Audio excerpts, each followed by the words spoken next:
Welcome everyone to 209 Journey podcast. I'm your host Luis Urbano, and I'm back on an episode.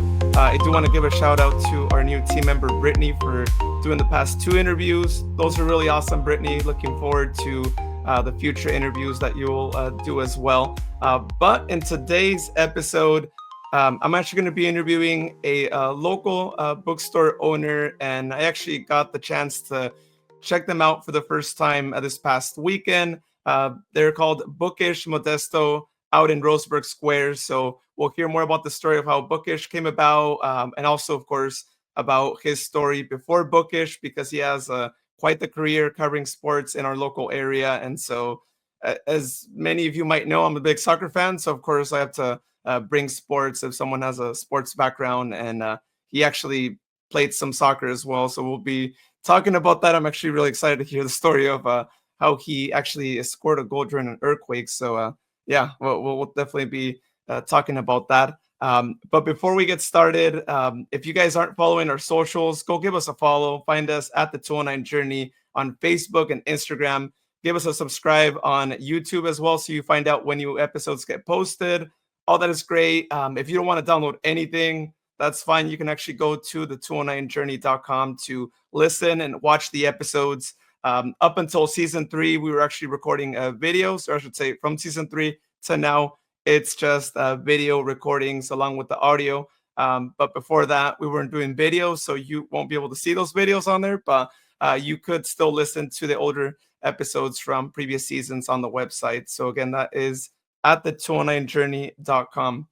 All right, without further ado, let's go ahead and introduce Will DeBoard, owner of Bookish Modesto, to the podcast. How's it going, Will? Great. How are you doing, Luis? I'm doing great. Yeah, yesterday we went through that crazy storm, and so I'm really glad that we finally get a break from that, because I'm a big fan of running outside, and if there's water, of course, you can't really go out for a run, right? Yeah, exactly. I mean, I don't know exactly when this podcast is going to go live, but today was a really gorgeous day. Sunny. We in my other job, we did have a board meeting, and to walk outside and it's like noon, and to see sun and feel the sun on your face, and it's pretty warm. It's great. It was really great, especially after what we went through the day before. That's for sure. Yeah, and it looks like tomorrow, so this recording, of course, we're gonna get some more rain. I don't think it'll be that Mhm. bad, but then we're gonna go rainless for quite some time, which I know there's the drought, there's all those things. So it's one of those things where, like, I'm not a fan of the rain, but we need it. So Yeah, it's absolutely. there's that. Yeah. Um, well, I was reading a little bit more about you, and I saw that you grew up in Hughson, went to Hughson High School as well. So just tell me more about what it was like for you to grow up in Houston and how you've seen it change over time. Yeah, and my parents still live in the house that I was raised in, literally in the shadow of the Houston High School press box there. Both of my sisters still live in Houston, kind of within walking distance. I was the one that moved to the big city. I moved I moved out and moved to Modesto when I was about 20 years old, 21 years old, and yeah, now we're in the big city that's also a small town. But Houston was great. I mean, I was born in 72, which makes me 52 years old now, still hanging on to that 52. But growing up in Houston, we started walking to school probably in the second grade, third grade, and we walked through orchards to junior high, to Emily J. Ross Junior High. When I graduated from high school in 1990, population 1900. It has grown a lot since then, and the orchards that I walked through to go to the junior high, it was Bavaro Farms then. Now it's Bavaro Estates. It's all homes, and I think Houston's tripled in size since then. Still a lot of orchards out there, but not. Um, it's stuff you drive by as you're driving past the canal on Hatch and that sort of thing. And it was a great place to grow up. I mean, a lot of kid shenanigans. We threw our share of eggs, which you don't do anymore because they're too expensive, and a little bit of toilet paper here and there. And we went swimming in the canal, and when you were hungry, don't tell the farmers, but you go out to the orchard and you pick a peach, and and chow down. I mean, it was a really great time. There were and I grew up in a cul-de-sac. It was a dead end street, and there were probably 6, 7 boys approximately my age, maybe a couple years younger, a couple years older. You still remember all of them and still in touch with some of them. The Govets, who are cousins, the Baltzes, the Christophers, the Mendezes. And we grew up playing sports, soccer, football, baseball, what have you. And it was football on the street. There were no plays. It was button hook at the fire hydrant, or turn left, at Mrs. Becker's car. That sort of thing. And it was just a lot of fun and kind of a simpler time. Yeah, those were your early days of sports, right? I'm assuming that's where Yeah, the interest sparked right in you, and then yeah, living your life, right? yeah, absolutely. And we were close to the elementary school, which later on, in junior high and high school, you realize, oh, they have 8-foot rims, so we could start dunking basketballs at an earlier age. Um, I never really could dunk a basketball. I'm a little too short for that. I'm about 5'10", but I never could dunk a basketball on a regulation rim. But the Hughson Elementary rims made us all feel really great, and the ramp at the football stadium was a great place to skateboard down, and we played football on that field, and we played baseball on their baseball fields, and it was just, yeah, it was a really great time. And not to sound too old or anything like that, but it's like, there weren't phones or anything like that. I mean, you went out every day and you played, and especially as a kid, and I swear it felt like the shoes came off when school ended, and they didn't go back on until you started back school, and you had these, you develop the calluses at the bottom of your feet, and you're pretty tough, I guess. So I'm not that tough anymore, but back then I feel like I was pretty tough. Yeah, no, it all sounds fun. Of course, nowadays we're just, I mean, a lot of that is lost, right? Or Hmm. the Yeah. esports is the new like Yeah. thing, right? You're getting all these like video game athletes, and it's a shame, right? Because Yeah. I mean, I got to only experience just a little bit of that. I'm a millennial, I'm right in between, so got Uh-huh. my fair share of years of just going out, and then the years where technology just took over our lives, right? But Yeah. I mean, I'm yeah. pasty enough now, and you see my thick glasses, and I probably look more like an esports guy. But back then, I swear, I was a pretty good sports kid, I promise. So yeah. Well, actually, now that we're on the topic of sports, because I just mentioned it not too long, just a few minutes ago in the Hmm. intro. I gotta ask about your days playing soccer, because Uh-huh. I did a little research on you, and as a soccer fan myself, I came across this really interesting mention of you scoring a goal during an earthquake. So I gotta know more about what happened in All that right. match. Like, what Yeah, was this yeah, earthquake? absolutely. Absolutely. Um, so first, Houston High, the Houston High soccer team. When I was in junior high, you played every sport. We played flag football. We played basketball. We played soccer, and our soccer team was very good. Um, even though we were a small, semi-rural school, we played and beat the Somersets and the Prescotts and the La Lomas and that sort of thing. I mean, we were a pretty good group. And as an eighth grader, um, I was a little bit, me and a couple of my friends, we were a little bit outspoken, and I'm sure teachers would say, we were a little bit of a pain in the neck, and we realized Houston High School did not have a soccer team. Um, they had a very good football team, but no soccer. And so even from eighth grade, we kind of started a petition. Hey, Houston needs to have a soccer team, and this is going to be a couple minute story, but I promise it's a good one. But Oh yeah, I love it. and eventually, Houston High decided, okay, we're going to start soccer, and my freshman year was the first year we had soccer, and we almost didn't have soccer, and um, we didn't have soccer. We almost didn't have soccer because we didn't have a coach. And didn't we eventually the athletic director, his name's Tony Romero, he became our coach, and he didn't know a lot about soccer, and we were a brand new team, and we weren't very good. We lost most of our games. um and I think about this nowadays, and it really kind of gets me, almost a little bit emotional about it. Like, Coach Romero, he really tried, and he tried to learn the game of soccer, and we're like, we can't win games because our coach isn't all that great, blah blah blah. And I didn't realize until much later that he gave us that opportunity to play that freshman year. And here was a guy who maybe didn't know a lot about soccer, and obviously we suffered a lot of losses, but he gave us the chance to be able to play, and for that I'll always remember him. So shout out to Tony Romero, wherever you are.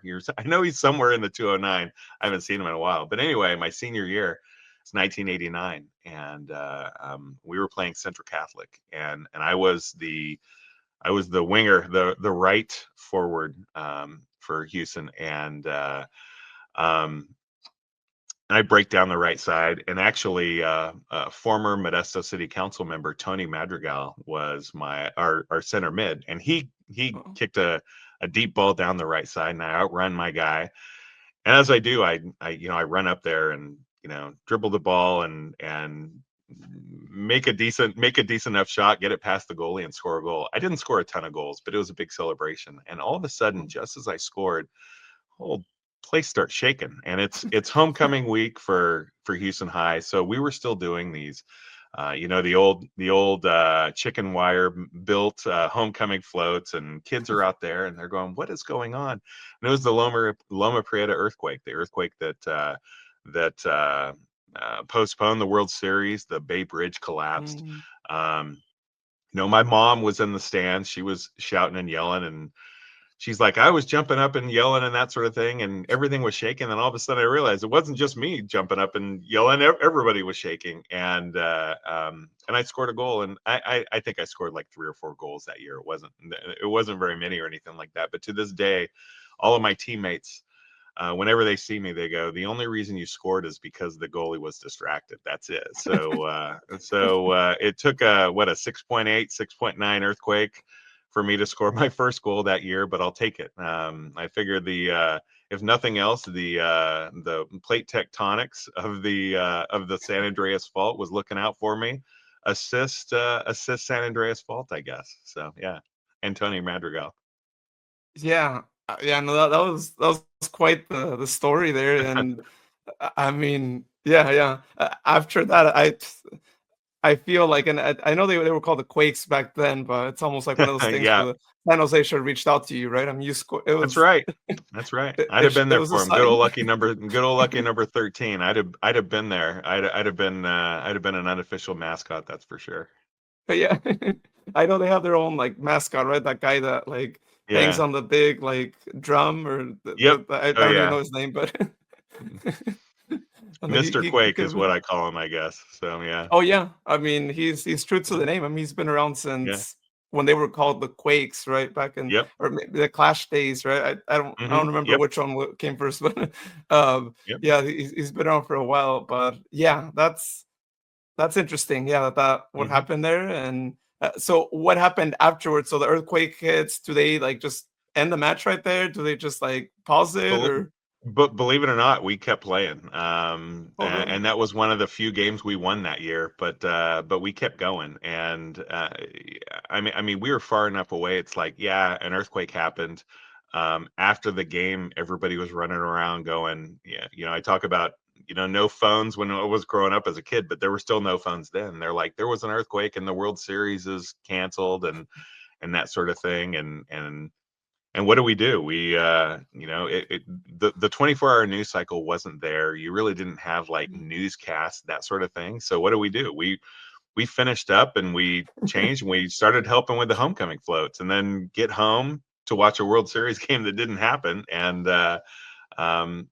you realize, oh, this is it's a little bit heavier than we thought. I mean, obviously it was pretty serious for the Bay Area, but little old us in Houston, we rattled and rolled for a little while, and unfortunately for Central Catholic, I got to score a goal against them. So yeah, Yeah, no, that's quite the moment. I mean, just the yeah, coincidences in life, that's there's different yeah, situations, right, where you just hmm, experience things that are sometimes unexplainable, and they make for yeah, quite the story. yep, totally. Um, well, I know moving on back to your life after Hughson High, you go to MJC, you major in English. I went to MJC myself, so Hmm. I want to know more about what went into your decision being a sports guy to go into the English field and major in that. Yeah. So I graduating high school, I didn't really know what I wanted to do, and Modesto Junior College was was a really great opportunity to take a lot of different classes and decide what I loved. And originally, what I loved was geology with good old Professor Gary Hayes. Um, I he definitely instilled in me a love of rocks and the earth and hiking and that sort of thing, and it was really great. And then you realize that geologists, when they grow up and they go out and get a real job, what are they doing? They're either working for an oil company, or and I wasn't sure I wanted to do that, or they were living in an RV somewhere in the desert somewhere, and I didn't necessarily want to do that as well. But I took a lot of different classes at MJC. I took accounting classes. I took a lot of English classes, and eventually I took a news writing class with Professor Will Sims, who has since passed away, and found something that I really like to do. I loved I loved telling a story, and I was a young kid. I was only 17 when I graduated from high school, and I was only I was like 18 when I took the news writing class and really fell in love with it. And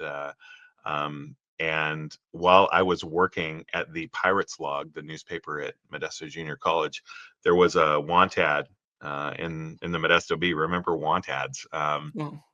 Looking for jobs. You're a millennial. You may not remember that, but this I is think I before remember seeing a few Craigslist. of them. this, Yeah, this is like I remember this is seeing them in Craigslist. the. Yep, it's Craigslist only in print. But and the Modesto Bee was advertising for a sports clerk, and applied for it, and ultimately got the job and started working at the Modesto Bee. But I loved my time at Modesto Junior College, and I loved being able to, without it being very expensive.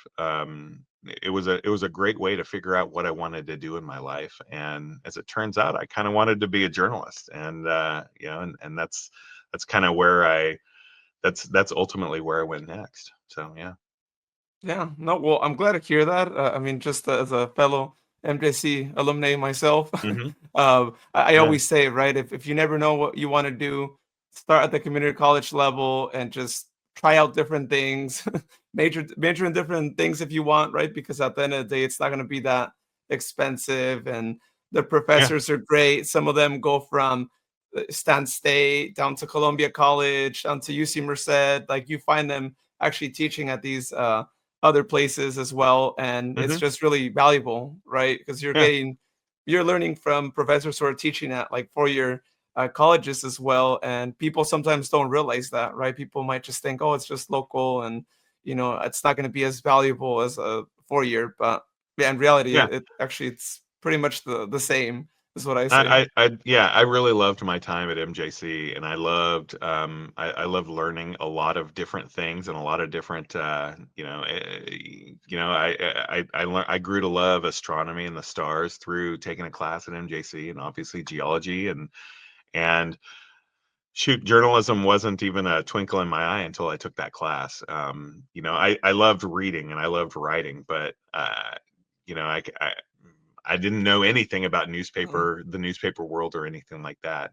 That being said, I obviously I learned a lot at the Modesto Bee, but I really, I really have grown to love and appreciate my time at MJC, and I felt like it was a really important part of my life. That's for sure. I still have great friends from those classes I took at MJC. I even did a children's theater class. We went around to all the elementary schools. I was a French poodle in some play where I had to try to affect a French accent, which I couldn't do then, and I definitely can't do now. So yeah, but it was great fun, and it was good times, and you learned a lot. I mean, I was still a teenager and figuring things out, that's for sure. And MJC helped me figure things out. Yeah, and I, s- especially I, I being s- able to stay local. I actually still go to I try to go to a football game every year, even to this day. I mean, it's nice to go back out there, and in my current job at CIF, we try to utilize MJC if we can at times. I'm hopeful that at sometime soon we'll get our track championships back to MJC. Oh yeah, we have a great track out there, and Yeah. yeah, I mean, the people go. I personally, I went there for many years. I still haven't actually like ran around that track, but I Uh-huh. always do see a lot of people, especially driving around there. It seems like every Yep. year there's people that enjoy running there, that go to like sporting events, and I'm really glad that they have that and that it's all centrally Hmm. located, and it's not over on the west campus, right? We have it over Yeah. here and Yep. closer to downtown. Um, well, let's talk a little bit more about your time with Modesto Bee, but I want to go Hmm. before like your seniority there. Backtrack to the day when they call you, you get interview set up. What was that like? I remember that the old building that they used to have, I actually still Hmm. got the chance to go to an interview there myself. Uh-huh. And it was really nice. It was just like, prime location. I was a little sad that they had to downgrade things, but I get it. So just tell us more of like what it was like for you to get the interview and to step into that like facility for the first time. Yeah, yeah. Good old 1325 H Street. I sent in my application. I hadn't really worked much before then. My dad was a chiropractor in series, and ultimately over the summers we had friends who were contractors. So my first job was really working in roofing over summers, and the summers seem warmer now than they were then. That's for sure. We just walk around out there, with in the direct sunlight, not a problem. And I did some work in my dad's office, mainly janitorial, that sort of thing, and and applied for this job. And it was a job as a sports clerk, which what that is back in the day we used to write very small stories, usually a paragraph or a few sentences, about every single high school event that happened out there, basketball, football, what have you. Those coaches would finish their game, they'd call the Modesto Bee and report their scores, and I was one of the people answering the phones. But walking into the Modesto Bee, I got a call from the sports editor at the time, Dave Lytle, and he says, "Hey, you want to come interview for this job and take a typing test?" And I'm like, "Sure." In typing test, you have to go 40 words. It was 40 words a minute, and I go out there, and I didn't really practice, and I figured 40 words a minute, piece of cake. And I went there and did did not do 40 words a minute. I did like 38 words a minute or something like that. It was like 40 words with a couple of errors, which subtracted some of the words. And Oh. they're like, "Sorry, you failed. You got to get out of here." And I'm like, "Crap." And I left, and I figured, okay, well, maybe something will open up in a year, and we can figure stuff out then, that sort of thing. And Dave Lytle, he called me back a few days later. Says, "Hey, would you like to retake that test?" And I'm like, "Sure, no problem." And I practiced and practiced and practiced and passed. And my first day at the Mod B was September 1st, 1992. Quite some time ago, but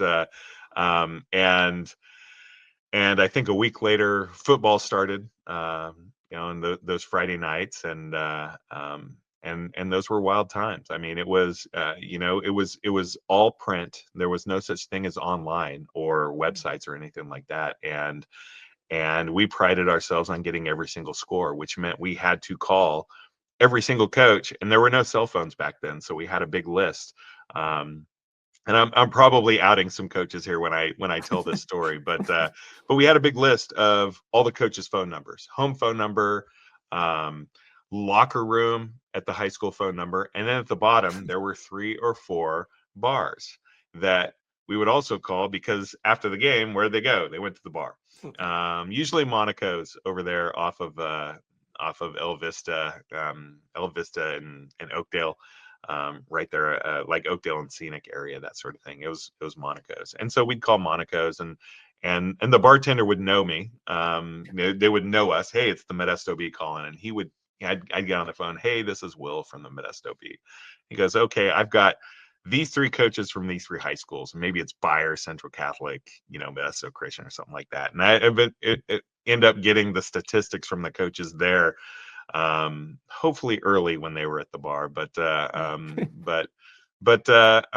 Yeah, and that was a job I did for a year, and the people in the sports department at the time, they knew I ran track, and they didn't love covering track, so they're like, "You're covering track. You're officially covering track." And I'm like, "I get a byline. This is awesome." I was like 20 years old, and I go out to a track meet. At the time, they called it subsections. This is the one step before the section championships, and I'm out there at MJC, and I'm gathering results and getting ready to go find somebody to interview, and it goes over the loudspeaker. And again, this was my first byline ever. Goes over the loudspeaker. Your attention, please. Downey High School's Susie Powell has just set the national high school record in the discus, 188 feet 4 inches. And like, holy cow, I got a story. And I run down to the payphone and I call work, and I'm like, "Hey, Susie Powell just set the national record for the discus." And they're like, "What are you doing on the phone, you idiot? Go interview her." And so I run out to the discus ring, and she's still out there, and talk with her. And she was a much more seasoned interviewee than I was an interviewer, and gave me some good stuff. And my first story was about Susie Powell. Um, and from there, I covered a lot of high school sports, and I covered a lot of motorsports. You do wear a lot of hats at the Modesto Bee, especially when you're not full time yet. And so I covered some crime, some entertainment stuff. I wrote features every now and then, but mainly what I did was sports, and mainly what I covered was high school sports, and I covered motorsports during the summers. And those were really difficult deadline beats. You get back and they're like, "Okay, we need 800 words in about 15 minutes. Go." And you get pretty adept at it. And I feel like I'm an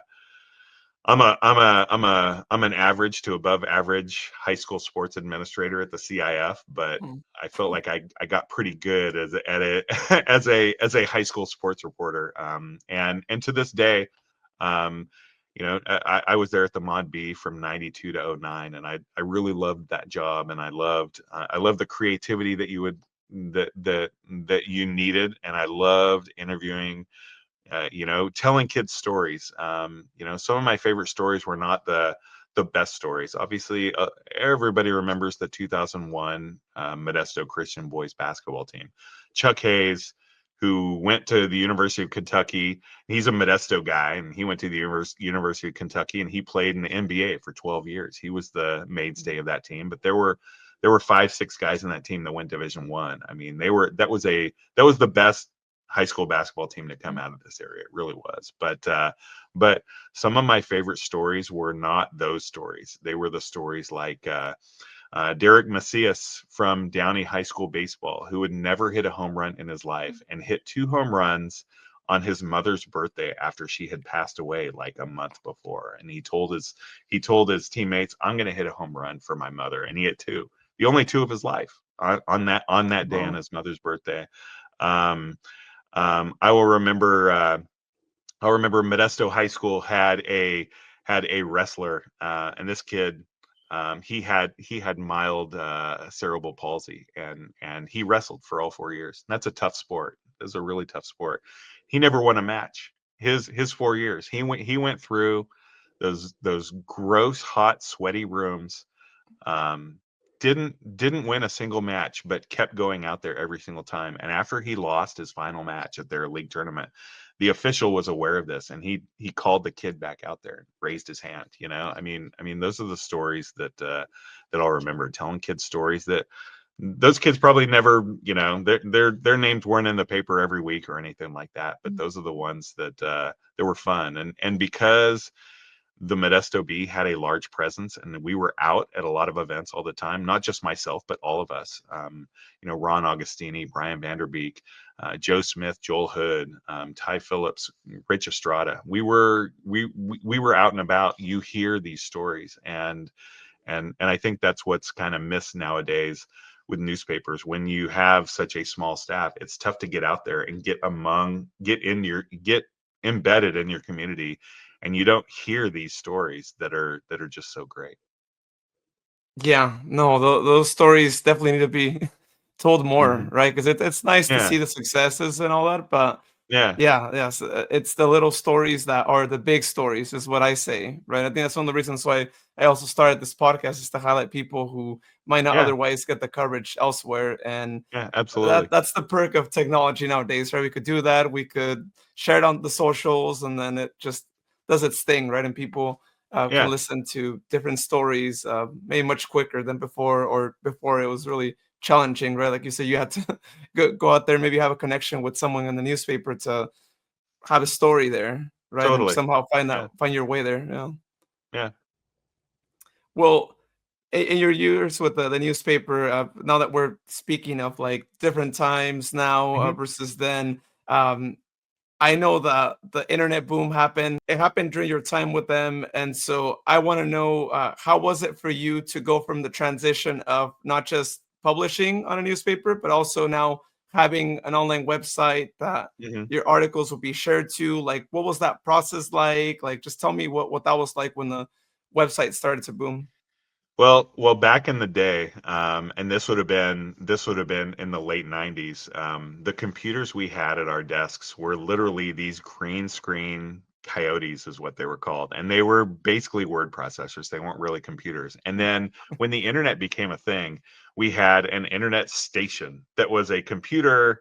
There was a computer literally in the middle of the room, and if somebody needed to look something up, you go to the computer in the room and look it up, and then go back to your green screen computer and start typing.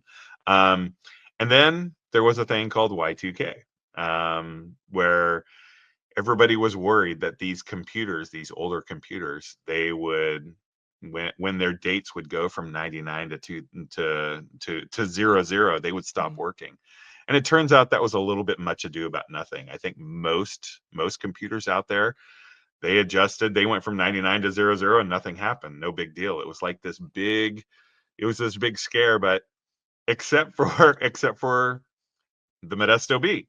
They Oh, they took one of those old coyotes and set it to 00, and it immediately stopped working. And they're like, okay, oh, so we wow. need to replace every single computer in this room. So they went to PCs, and quite a few people left the Mod Bee at that time. They were close to retirement. They're like, I'm not going to learn this new system. I'm not going to do it. Mm.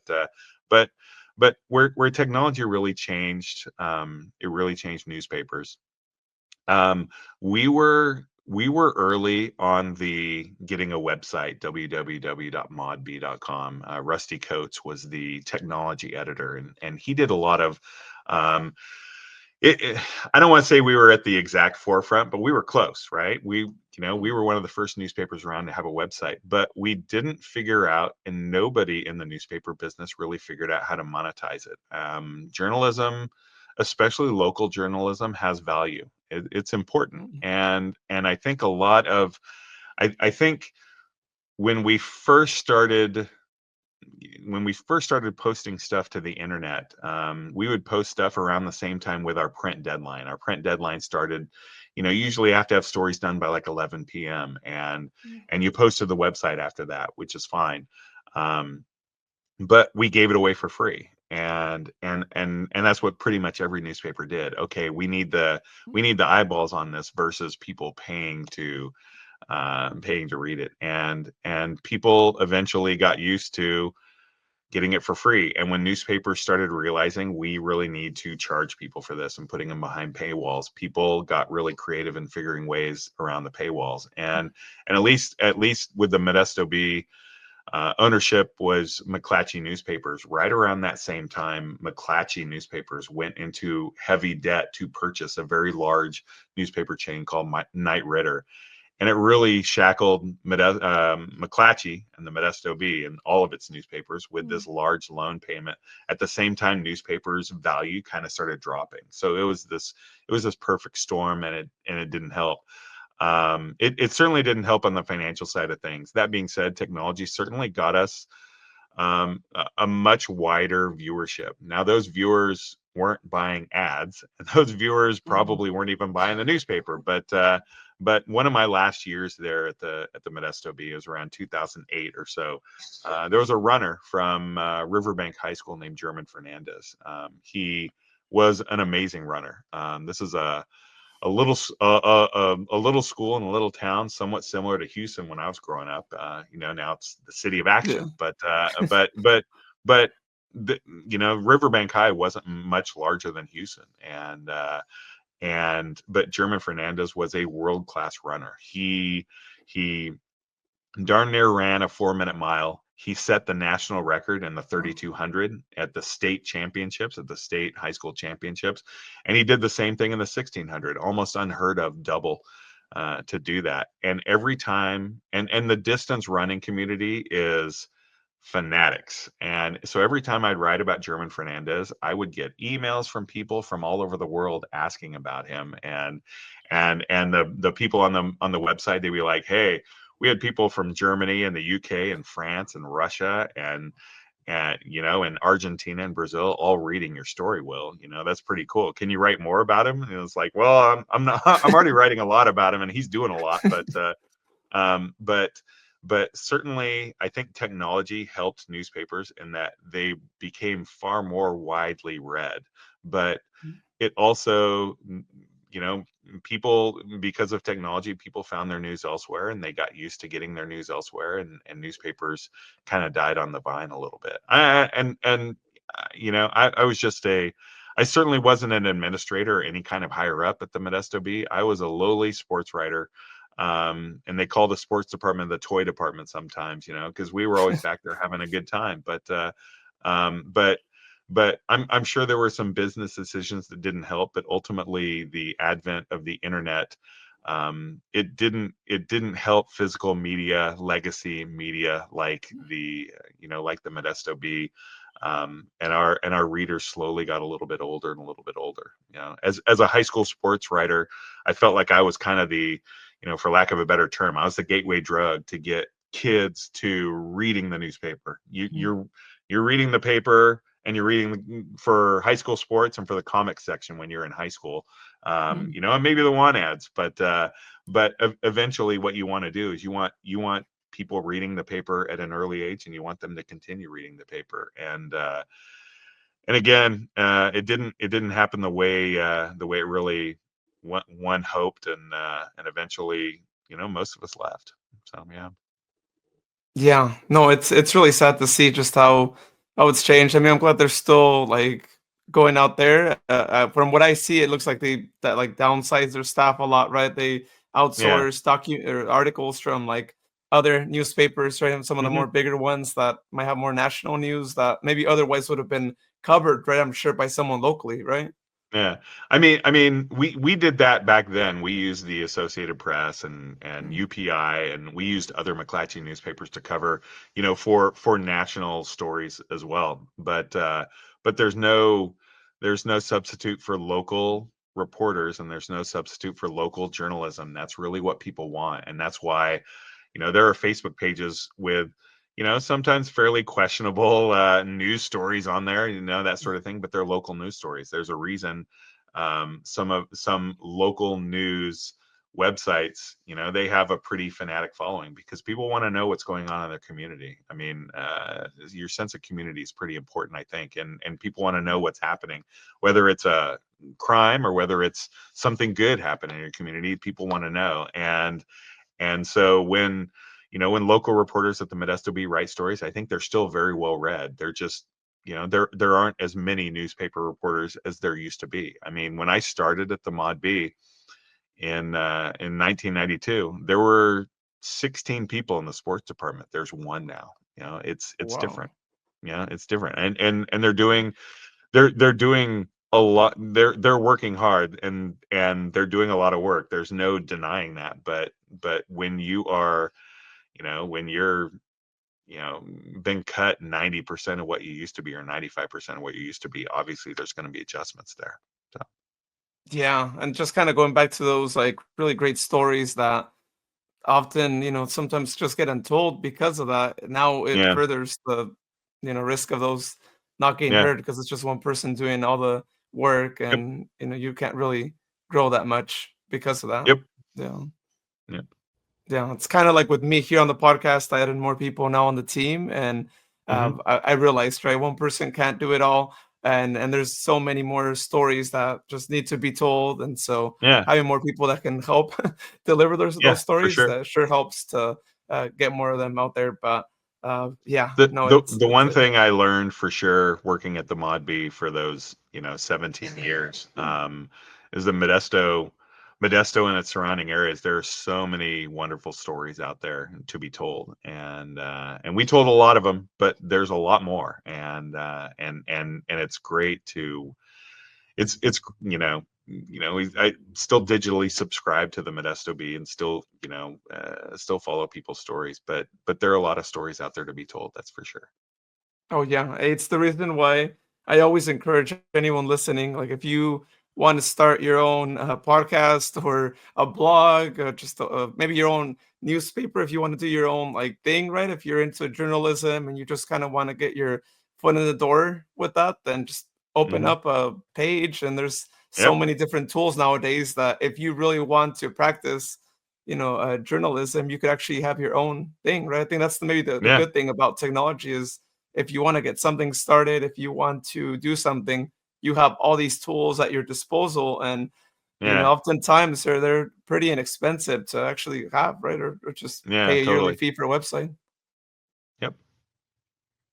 Well, uh, I want to move past the Modesto Bee days now to what you're doing currently with CIF. So just tell people more about what CIF is and kind of what your role is right now. Yeah. CIF, the California Interscholastic Federation, we are the governing body for high school sports in California. California is split into 10 different sections. Um, and we each have our own governing bodies. In this area, in the Central Valley, it is called the Sac Joaquin section, which combines Sacramento and San Joaquin Valley. And we stretch from its 200 high schools that we govern, and it goes all the way up to Yuba City and all the way down to Merced, Los Banos. Um, and we deal with all playoffs in all sports. We deal with transfer eligibility. We're a service for our schools. We have a lot of rules, and in our constitution, which is about 200 pages long, and our job is to enforce the rules. But those rules are written by all of our schools. Our schools are our bosses, and it's almost like FIFA for soccer, or the NFL for for football, NCAA for collegiate sports, that sort of thing. That's what we do, and we try to provide a great experience for kids in high school sports. I mean, I know it's really difficult to tell in this podcast. I wasn't that much of a high school athlete. I ran track, I ran cross country, I played soccer. It took an earthquake for me to score a goal, but the bottom line is I wasn't a great athlete, but I had a great high school experience, and I have friends from those teams that I have to this day, and high school sports were important to me. They taught me at least a little bit to be a leader. They certainly taught me humility. They taught me how to deal with a loss, and they helped me be a kid, and yeah, we mainly deal with kids in like championship situations and that sort of thing. But ultimately, you want every kid out there to have a positive experience in high school sports, and hopefully that's what we try to do. I mean, again, we deal with transfer eligibility, so I'm sure not every kid out there is of that belief that CIF is necessarily a good thing, because we have to follow those rules, and sometimes there are kids that transfer that get a ruling they don't necessarily love. But we work with our schools, and we do everything we can to get kids eligible through our rules. And yeah, I was hired there originally as the media relations guy. This was a group that I dealt with at the Modesto Bee when I was working the Modesto Bee quite a bit, and I left. I left voluntarily the Modesto Bee. I took a buyout. I just felt it was time to go. And the CIF called pretty much at that exact same time, and I was unemployed for maybe a couple of months, which was probably a month and a half too long for my wife Paula, who was a little bit alarmed that I did almost nothing in those 2 months, but then started working for the Sac Joaquin section, and I started there as the director of communications. I was their media relations person. And about 6-7 years ago, I was promoted to assistant commissioner.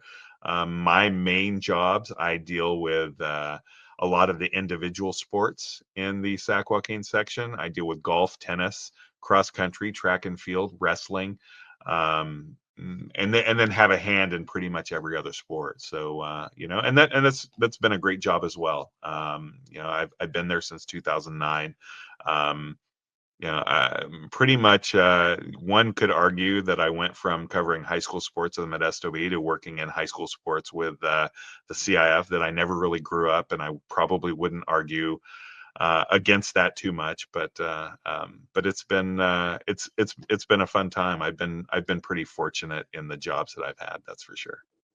Yeah, no, that's really cool. I mean, the transition from one to the other, from you playing sports in high school Yeah. to now being in this position and overseeing all the different sports, all different schools. And I agree with you. I mean, there's a lot to be learned through sports, whether you're playing competitively or even out just for fun at the Hmm. park, right, with friends. Yeah. You really do Yeah. gain a lot of life skills. It's more than just a sport, is what I tell people who might not be as like sports fans, like, okay, there's more than just whatever the game involves, right? There's usually Yeah. things to be learned. And certainly if Totally. you're in a team, I mean, teamwork is like really Yeah. important with any aspect in life, right? Absolutely. Absolutely. Totally agree. Well, I'll put sports to the side now, so we can talk more about Bookish and how Bookish came to town back in 23. So tell me more about how you decided, along with Paula, to start Bookish and how you guys were able to actually get to Roseburg Square, which is like a historic place in Yeah. Modesto, right? Yeah. So, yeah, it was, it's kind of funny. We're like, we're 40 minutes in, and we're finally talking about what you reached out about to me about. But I swear I'm not that interesting, Louis. But Bookish is pretty interesting, that's for sure. So Modesto for years had a very beloved, a very beloved used bookstore, Yesterday's Books, there on North Mhm. McHenry. Just off of McHenry and Standiford there, and we went there a lot. It was a great place to find those books that you were looking for. Um, and a couple of years ago it closed. Maybe a year and a half, maybe a couple of years ago it closed, and it was a bummer. I mean, and I don't, to this day, I don't know the exact reasoning behind them closing. I know the pandemic didn't help. The pandemic didn't help a lot of businesses out there, that's for sure. I've heard that the owner, Paula Kiss, she went into a different career, but I don't know for a fact. All I know is that yesterday was great. We loved it. It was outstanding. And after it had closed, my wife and I, also a Paula, um, when we go on vacations, one of the places we always end up at is a bookstore. We Whether it's San Francisco, Portland, Seattle, anywhere, almost anywhere on this planet, when we go on vacation, we'll spend a little bit of time in a bookstore. We love the art of the browse, and seeing what's going on. And you always run into an interesting person in a bookstore as well. And at some point, this would have been late 23, maybe early 2024.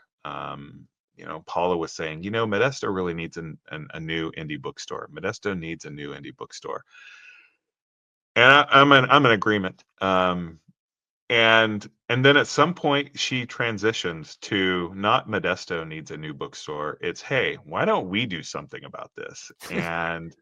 And she is a college professor, former high school teacher, now college professor at UC Merced. She teaches creative writing. She's a novelist. She's published some books, 4 books. Um, she's clearly the brains of this operation, but um, she you know, started saying that over and over, and the two of us, we don't, you know, we don't have kids, and we work these jobs, and we're fairly comfortable in our jobs, but it's like we've never worked for ourselves or anything like that. And okay, let's look into this a little bit. And we joined the American Booksellers Association, and they sent us a binder that said basically something along the lines of how to open a how to open your own bookstore. And I think a lot of people get that same binder, and they probably look through it and go, okay, this is a lot of work, forget it. And at some point I kind of realized my wife was very serious about this. And it's there's a page in that binder, and it talks about, if you're really serious about opening a bookstore, here are the steps. And it's like, step 1, do this; step 2, do this; step 3, and so on. And we literally, because again, we're not small business owners, or we weren't then, and we've never done anything like this before in our lives. So we started at step 1. And all right, we did this. We formed our own LLC. Check. And then the next thing, meet with your small business, your small business advisory center. Check. And literally went down the list, and stuff kind of got real all of a sudden. And we both, again, we both have comfortable jobs, and we make a living with these comfortable jobs. So the idea is, hey, let's do something cool and break even. And that was what I said. Let's do something cool and let's break even. And she's like, no, we're gonna make a success out of this. um and the whole idea was we were going to open toward the end of summer 24. So this would have been just a few months ago.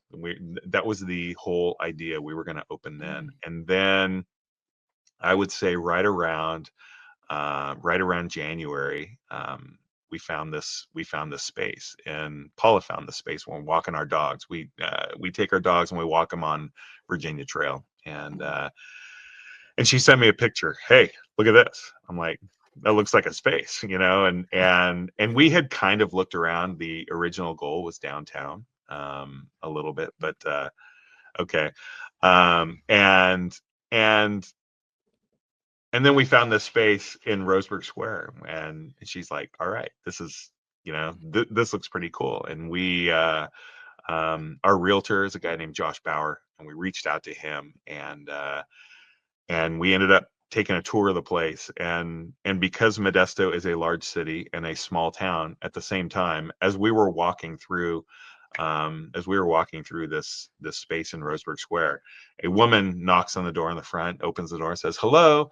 And then she says, oh, hi, Will, how are you doing? And it is Modesto's mayor, Suze Wallen, who happens to get her nails done next door. And I know her because her kids were really good high school athletes. Um, and and and here we are talking with the mayor of Modesto at this space that we were contemplating taking out a lease on. And all of a sudden we had a cool story, and that story kind of became part of Bookish. Sue has been a big supporter of ours pretty much from the beginning, and we started a crowdfunding to see if Modesto was interested, and it did pretty well. I mean, that's on Indiegogo. I think we raised about, somewhere around $30,000, which is kind of wild to me that and we the people that were in that crowdfunding, we told them, if you gave a certain amount of money, I think it's $250, you were going to be on a mural. But we didn't know what the mural was going to look like or anything like that. And ultimately, and you've been in Bookish, there's a large, between the main bookstore, and then there's a children's section called Little Bookish. There's an archway there, and it's a fake bookcase, and there's all these books on there, and all those books have children's titles. Whether it's one fish, two fish, red fish, blue fish, or or from the Mixed Up Files of Mrs. Basil E. Frankweiler. What we did was we took children's titles and we took our people from the crowdfunding and incorporated those names into the titles. Example would be Yogurt Mill gave money. The Soshi Young, the owner of Yogurt Mill, gave money. It's been very supportive, and they're obviously in our square as well. So we do some work with them at times. So instead of one fish, two fish, red fish, blue fish, we did 1 mil, 2 mil, red mill, yogurt mill. Dr. Seuss, Okay. that sort of thing. And it's been fun, and the community has been above and beyond supportive. It's just been it's been really great. We opened in April of 24, April 4th. We had a soft opening April 2nd, and then we opened on April 4th, and it was Disneyland level lines, just lines out the door. It was kind of crazy, and it's tough to be just a bookstore, so you have to do other things as well. We've been from the beginning. And credit to Paula, my wife. She's been just incredible throughout all this, but and really is the driving force. I have a full-time job. My office is in Elk Grove at the other job at CIF. So I'm usually not there Monday through Friday. I'm there on Saturdays. Paula's there 4 days a week, and we have staff as well that have just been incredible. But we do a lot of events, and these events are wild and varied. I host a storytelling contest, a story slam, every couple of months called 2 Hours from Anywhere. And we call it 2 Hours from Anywhere because what is the one thing people say about Modesto when they want to say a good thing about Modesto? Modesto is great. It's 2 hours from the ocean and it's 2 hours from the mountains. And so we have storytelling contests that have been really incredible. We do open mics, and because we are not a bar, we're one of the few open mics in Modesto where we're seeing a lot of high school kids show up either to read poetry or to play music. We do audiobook paint night where people are doing paint by numbers while there is an audiobook playing over our speakers. We've done some collaborative stuff with Yogurt Mill. We've done some collaborative stuff with the Modesto Children's Museum. Valentine's Day, we're having a date night at the bookstore, and we're working with the restaurant a couple of doors down from us, Cora at Roseburg. And we're adjusting our space because everything is on wheels in that space to create these 6 little kind of niches for people to go on a date, and it sold out real fast. The events have been fun, and the people have been great. Something we just started this last month is a digital detox. You heard me in the very beginning of this podcast talk about phones, and we didn't have phones in the 70s or the 80s. We just went out and played, and we did a digital detox, and it's run by Courtney Padilla, one of our staff members, and it's called Without Reception. And what these people did basically is they came in, they checked their phone into this big locker, this literally locked locker. They traded it for a glass of wine or a beer or or a drink, what have you, and you were without your phone for an hour. Actually, I was an hour and a half, and we brought games and we had books, obviously, but all those people, what they did, we had about 25 people in there, and we figured, okay, some are going to play games, some are going to read quietly, that sort of thing. But what they did was they sat around in circles and talked, and we had all these little groups of people talking with each other. Not a one of them knew each other. These were strangers that were gathered and talked with each other for an hour and a half, and we could see them trading phone numbers and exchanging contact information afterwards. And it was just like, it was this really cool vibe. And I go back to what I told Paula in the very beginning. Let's do something cool and let's break even. And so far we're breaking even, and I feel like we're doing something that's been really great for this community. Paula and I mean, she moved here. She moved to Modesto when she was 12 years old. Like we're 209 people, and we love the 209, and we love Modesto, and we would never have done this anywhere else. This is our place, and doing something like this, opening a bookstore at a time when books might be a little bit under under siege a little bit. Certainly there's book banning and censoring and that sort of thing out there. Um, and people are definitely transitioning a lot more to technology that is not physical media and that sort of thing. And it's just really great to see so many people come in and support. And not gonna lie, it's really great to see young kids. A lot of our customers are younger people, and we have a high school senior from Downey High School that is one of our staff members, and she's on Instagram, but she's not super involved in her phone. And we have a couple of 20 somethings in there as well. Kat Fortin and Courtney Padilla are our 20 somethings, and they're all not super involved in their phones because they don't love the idea of somebody knowing exactly where they are and what they're doing at all times. And so I feel there's a little bit of a swing there too. And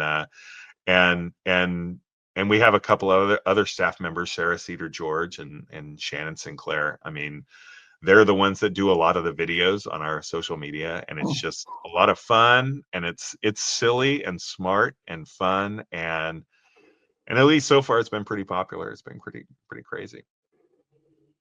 Yeah, well, I'm really glad that you guys are where you're at, that you guys have that sense of community, that all the neighbors there in Roseburg Square, there's still that like really sense of community, right? Because it's still Yeah, like a small place. I know that for the people who maybe haven't had the chance to go check it out, it's in a really great zone in town, right? You got the Virginia Trail, as you mentioned it before, which yeah, I've gotten the chance to go out there with the 209 Run Club and go on a few runs around there. And so you could plan basically a full day right hmm, there, right? Involve exercise, involve reading, involve eating good food, treat yeah. yourself to other things there. I know there's like a gym. You said there's a nail salon, so There's a little yeah, bit of you could everything. spend the There's a whole day yoga there. studio. There's a really great taqueria right next door to us. Taqueria El Compadre. It's really good. Cora at Roseburg. You got Yogurt Mill. You've got Bob's Take and Bake Pizza. It must be dinner time. I'm talking a lot about food, It's all good. um, but uh, but yeah, there's we have a new game shop there. It's the Laughing Crow collectibles and games, and these are like retro video games, that sort of thing. I mean, it's eclectic. Mobach sells candles, yeah, obviously O'Brien's, and the lavender tea room.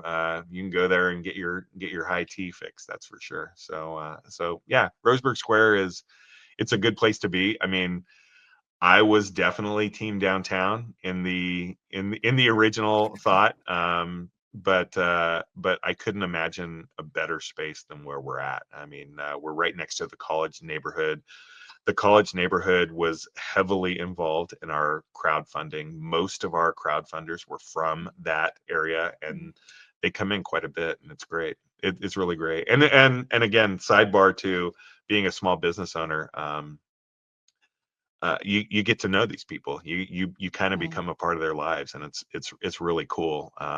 You see, they come in with their kids, and we've only been open for since April. It's been what, 9 months, um, but our staff, we haven't had any turnover yet, which is kind of crazy. And they've been there since the beginning, so it feels like they're just as invested as we are as far as like mm.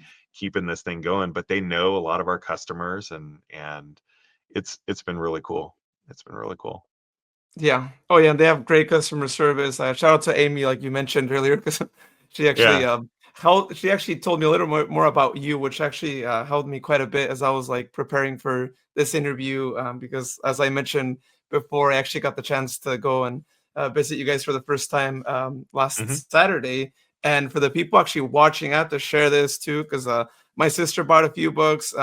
I bought a book. Now I haven't read it yet. I just bought it on Saturday. It's a book about podcasting because of Oh, course I nice. would Yeah. I would actually buy one. Yeah, no, I'm really glad that you guys have all kinds of genres. You just cycle through it, like you said, you go genre browsing, and it's really great. It's all organized really neatly, and it's, I think, a great spot that the city needs, because yes, we might have, some of the bigger chains like a Barnes and Noble, but Hmm. it's just, I mean, I always say this about any local business, right? The customer service that you get is never the same.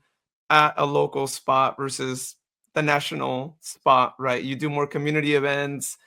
I mean, you're just naturally more invested in the community, and we definitely need a lot of those local businesses to make a comeback. And like you said, we lost yesterday's, and I remember I was actually gonna go talk to them about interviewing them when I found Hmm. out they were gonna close, which I mean, was the saddest thing. Modesto has a pretty good Modesto has a pretty good indie bookstore history. I mean, there was B. Dalton Books. Um, Over on Century Center on the other side of town in the mall, you had Stacy's and Walden Books. We used to have two bookstores in the mall. Um, there was Readmore Books, which was in McHenry Village and downtown, and the Readmore Books downtown is now Bake Shop. It was Bark. It went from Readmore to Bark and Dog to Bake Shop. Mhm. Um, there was the bookstore, which used to be on Floyd and Coffee, and then moved to McHenry Village. That was a really great place too. I mean, there were I'm sure I'm missing some, but those are the ones I remember, and there were some really great bookstores here in Modesto. You know, and I guess they've all closed, and hopefully Bookish doesn't close for a while. But you know, but we're you know, hey, we're making a run. We're making a run at it, and we're doing something interesting, and you know, the running joke is, you know, hey, I'm 52. And I already owned a convertible, so I can't use that as my midlife crisis. And we're not calling it a midlife crisis. My friend Sam Pierstorff they're owners of the Queen Bean. Uh-huh. Sam and his wife Ruhi Sheikh, they own Queen Bean, recently purchased Queen Bean, and he posted a video at one point, and he said, you know what, we need to stop talking about midlife crisis, and we need to start talking about midlife awakenings. And I'm like, and I told him, next time I ran into him, I said, you know what, I feel like that's where I'm at. You were preaching to me when you said that. So yeah. That's actually a great like spin to it, right? Because you hear the Yeah. word crisis, it's all negative. Yeah. Awakening seems like okay, like I'm able to do something that either I've always wanted to do or just some like great, amazing thing that can help out. Absolutely. So Absolutely. that's good. Yeah. Yeah, I mean, if I get the chance to interview him, we'll bring that quote back because I think Yeah. it needs to be mentioned again. Uh, Yep. but yeah, no, I mean, I'm really glad that you guys are around. That we actually have a local bookstore. Because again, when I was gonna reach out to yesterday's, that's when I saw the post that they were Yeah. making, and I was like, oh, that's a shame. And then I saw you Yeah. guys pop up, and I was like, okay, there's something interesting going on here. I gotta look more Yeah. into it. And yeah, I mean, great Yeah, community, and I'm glad you and guys for are the doing record, collaborations. yeah, and for the record, we're 100% cool with Barnes and Noble. It's good Okay. that there's a, you know, I don't think they're losing any sleep that Book is open or anything like that. We're a little bit smaller than Barnes and Noble or anything like that. Obviously, what indie bookstores across the country, the you know what we try to do, and what I think every indie bookstore tries to do, is get people off Amazon and get people onto indie bookstores. Yeah, Amazon is probably going to be a little bit cheaper, but you know, they're not reading stories to your kids. They're not beyond a computer algorithm. They're not recommending a Yeah. book that they themselves have read, you know, or anything like that. They're not giving you the, you know, you can't really pull up a chair and sit down and drink a cup of coffee and read a book that you just bought at Amazon, you know. I mean, and I feel like, again, I feel like that's where being at Roseburg Square and being in the college neighborhood is definitely a big help. I think that's a big shop local area. I think the people in that area are appreciative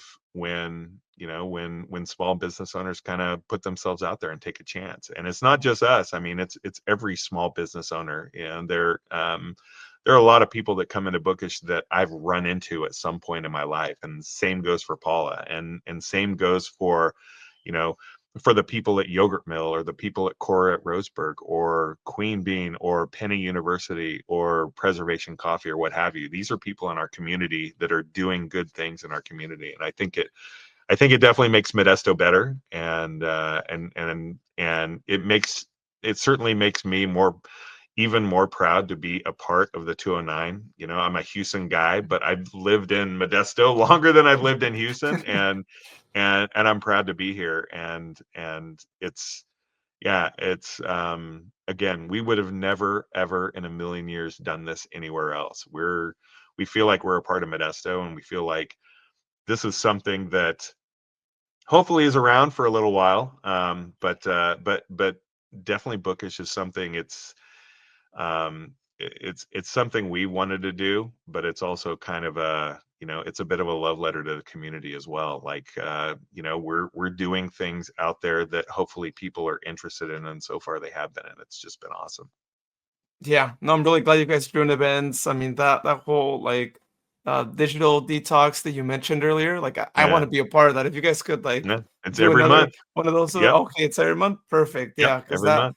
I think that is much needed in today's society, right? Not just be Hmm. beyond the 209, right? Yeah. I think people need to we all need to put our devices down, actually have conversations with people, and Hmm. remember that a conversation is more enjoyable when you can actually talk to people than Yeah. send a message or Yeah, even just a you phone can use call. your device to listen to this podcast though. I'll give you permission. So yeah, Oh, that's true. Yeah, yeah. There's yeah, there's that. But I yeah, do say, I mean, I do enjoy going out to the local businesses and being able to talk to people. I mean, in fact, even with this yeah. podcast, we're trying to do more in-person recordings, and that's going to be it's gonna be a little test and trial, but I have the equipment. I briefly did it with my first episode when my sister interviewed me for this season, but Hmm. we're trying to do more of that, being out there Yeah, for that same reason. Why right? I very think cool. it's a little different when you could talk to people in person, but it's gonna take some time though. So there's a lot of prediction that goes behind that. But uh, you mentioned that you guys are almost going to turn a year right in April. So do you Hmm. guys have any plans for like an anniversary like event or is there Right anything? now right now we're just trying to get through Valentine's Day. I think we have Oh, about 5 events happening on the Valentine's Day. We got the date night. We've got Galentine's Day, which is uh, kind of a spicy, more feminist style gathering, and that sold out really fast. We have there is a local writer of kind of spicy books. Her name is Audrey Carlin. She's out of Oakdale, and she's doing Spice Write, like a writing workshop for more, erotica, or as most of the cool kids call it, smut. We're doing a lot of that stuff. As far as the anniversary goes, it's gonna be. Um, I promise it'll be big. We'll probably have live music and that sort of thing, and we'll probably be doing some sort of discount. Um, but uh, but yeah, it's kind of crazy that it's been 9 months. It feels like sometimes it feels like it's been it's like, man, that was so long ago that we opened, but also it feels like it's been a snap of the fingers too. So yeah. yeah, no, time goes by quick. I think ever Yeah. since I don't know if it happens to you, but ever since the pandemic, it just feels like the years are a blur, right? Like years Hmm. go by. I mean, with this podcast, like I mentioned earlier, having over 3 years of it being around, it's just yeah, it feels like time's been speeding up Yep, ever since. exactly. um, Yeah. well, I got two more things here before I let you go.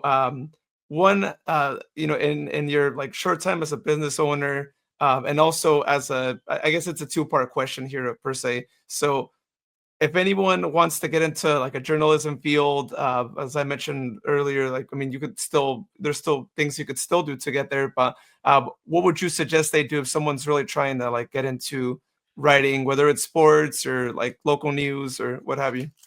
I mean, so journalism's it's an interesting field to get into, and the pro you have two kind of types of journalists out there. You obviously have the classically trained journalist. I went to 4 years of college and then went to grad school, et cetera, that sort of thing, and probably dialed in and on point. And most of those people, they end up working in newspapers and that sort of thing.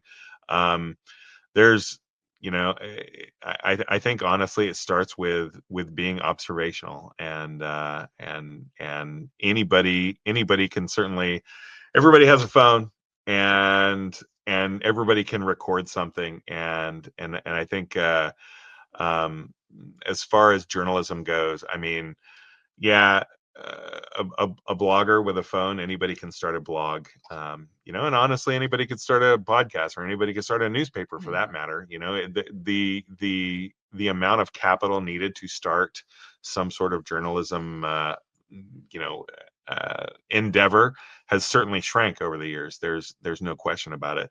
I think what people need to do is really find their niche and find what interests them, and it could be entertainment. It could be covering local businesses. It could be covering city government, of which we probably don't have enough of that. It could be covering sports. I mean, Modesto View is a pretty popular free magazine that is literally a cheerleader for Modesto. The publisher is Chris Murphy. He's been doing it for quite some time, and his being a fan of Modesto credentials are certainly unmatched. And people check that out. I think Modesto, I've said it before, Modesto is a big city. We're 230,000 people live here, but it's also a small town. You run into people you know all the time. It happens everywhere. I know you from somewhere, but I don't know where, blah, blah, blah. And now I know you, Luis. I'm going to run into you somewhere, and it's going to be like, oh, there's Modesto being a small town again. And I think people are really starved for local interest news. And even writing, even doing, this is certainly journalism. What you're doing right here, you're having people tell their stories, and I think there could be a lot more of that out there. I'm probably not the most interesting person on the planet or anything like that, and maybe not the most interesting person even in my house. Now that that Paula's doing everything that she's doing, but we all have stories to tell, and the outlet for getting those stories out there, it isn't a lot, and it always hits more of a hammer when somebody else is helping you tell your story. So yeah. Oh yeah, no, yeah, it helps you reflect a lot on things. Yeah. Second part of the question now, on the business side, if anyone wants to open not just their own bookstore, but just any local business of sorts, what advice would you have for someone trying to have their own local shop here? Well, it'd be interesting if somebody else opened a bookstore in Modesto, that's for sure. But most bookstore owners are pretty supportive of each other. I mean that, but really any business whatsoever. I mean, the first place to start is the small business coalition. I think it's called SBCA.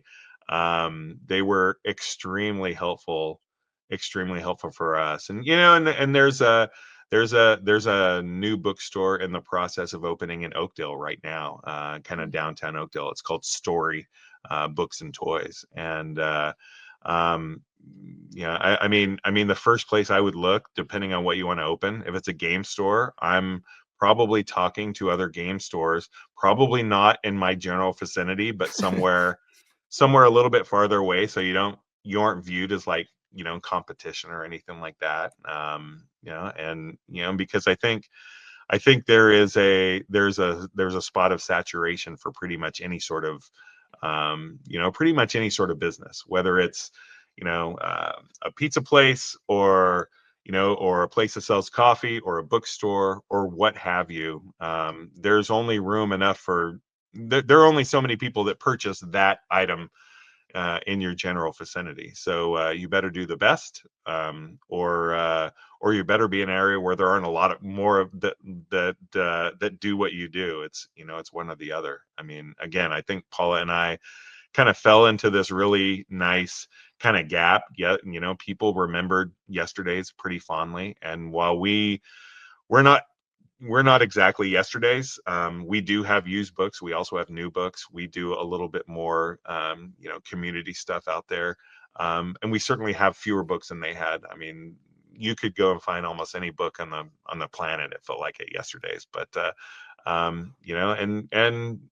honestly, I think the main thing is you do what you love. If you really love, you know, making food and serving food to people, you're probably going to be looking in the restaurant business. If you really love, the fashion world, you're probably going to be doing some sort of clothing business. And if you really love, making coffee, you're probably going to open a coffee joint. I mean, my wife and I, we love books, and we love our community, and that's really what we hopefully that is what we have done at Bookish. So that's what we want to do at Bookish. Oh yeah, and you guys are in the perfect zone again, being out in Yeah. Roseburg Square for that community, Hmm. because I feel like all the businesses there are local, right? If I'm not mistaken, because I went around there looking Yeah. at all of them, and they're all local, right? Yeah, Everything. there are no chains or anything like that in there. I mean, there's like 3 yogurt mills out there. There's 2 O'Brien's out there, but those are local chains, and I mean, and yeah, that's a that is a local neighborhood shopping center, where you go, and people who have lived in that area, they have a lengthy history of going there and purchasing items there, whether it's groceries, or pizza or yogurt or what have you. I mean, a lot of those businesses have been there for a while. Yeah, no, that's like I said earlier, that's a neat thing is you go there and it doesn't matter what you like. There's something Hmm. there for you, right? Like whether you're like you want to get food, you want to get coffee, you want to get a book, you want to get a video game, you want to do some exercise, like Yep, it's the perfect all in one place for a family to go and be like, okay, you go there, I go there, and for everyone's sure, happy. for sure. Well, last thing here, for anyone who wants to check out future events, reach out to you guys about a certain book, send you guys comments about the book that they just bought that they want to share their Yeah. feedback on. Where can they follow you guys at? No, number one, we're pretty active on social media. Instagram, Facebook, and Threads are the 3 places we're at. Anybody can order any book whatsoever, through our website, www.bookishmodesto.com. And also on that website, there's an events page, and all of our events are there. There are quite a few. There are quite a few this month, that's for sure. But there's a lot every month. Usually 2 or 3 nights we have something going on. We're open Tuesdays through Saturdays, 10 to 6, and then when we have evening events, we're open a little bit later. But we do have coffee. It's a mobile cart within the store. By California law, we're not allowed to have dairy on that cart, so we do oat milk and almond milk with our lattes and mochas and cappuccinos and that sort of thing. And very recently, we just got a liquor license for beer and wine for evening events as well. So trying to do a little bit of everything, but the main thing is we're selling books. Nice. Well, hey, I'm glad you guys have for anyone who wants a drink, you have that there so they could just Yeah, get it there on the spot, and then in those evening times you can have the evening drinks there as yeah, well. absolutely. Yep. Yeah, we're really glad that you guys have the events, and yeah, anyone sign up for them, check them out. Again, in a time and age now when it's rare to find community gatherings of sorts because everyone's just in the virtual space, it's nice to still have those events go on, and hopefully you guys could have them as long as you guys can. I hope it's a Yeah. forever business, never never leave us, and Yeah. continue to support the community like you guys have because we definitely need more businesses like you guys just everywhere in the 209 so people can stay local and be able to appreciate more of the local businesses and not have to go out for anything. Yeah, absolutely. I mean, yeah, again, it's been a really fun time so far, and hopefully we're there for quite some time. Great. Well, thank you again, Will, for being on the podcast. I'm looking forward to attending that like detox event at some point and other events, stopping by to meet you in person as well um, Yeah, on absolutely. one of these Saturdays. And yeah, appreciate your time here on the podcast. All right, not a problem. My wife would tell you for sure I can definitely fill up almost an hour and a half of talking, but hopefully you got some good stuff out of me. Oh yeah, lots of great things. And you, like I mentioned earlier, I had asked the earthquake Hmm. goal question because I was Oh like, yeah. that's it's. I'm a soccer fan. I gotta, I gotta ask Yep, that. absolutely. Absolutely. Awesome. Well, thank you so much, and yeah, I'll meet you soon sometime. Great. Sounds like a deal. I appreciate it. Thanks for having me on. Thank you. Awesome. Well, everyone, just a another reminder, if you haven't followed us on the socials yet, please give us a follow at the 209 Journeys, where you can find us at Facebook and Instagram. Also, check out our website, the209journey.com. Also, if you're actually watching the video right now, in all likelihood, it'll probably be on YouTube, Facebook. Apologies, I'm a little delayed on posting the videos on there, but our main video platform is, of course, YouTube. So if you're watching on YouTube now, or if you're watching it on the website now, in all likelihood, it's the video that's linked on the episode page, then we invite you to go subscribe to the page. We're trying to do more on there, so just stay tuned. I think it'll probably be by the summertime that we'll be adding more videos that aren't episode related, but just videos of our local businesses, community events going on around the 209. I plan to do more of that. So if you subscribe, you'll find out when those get posted, as well as when new episodes get posted.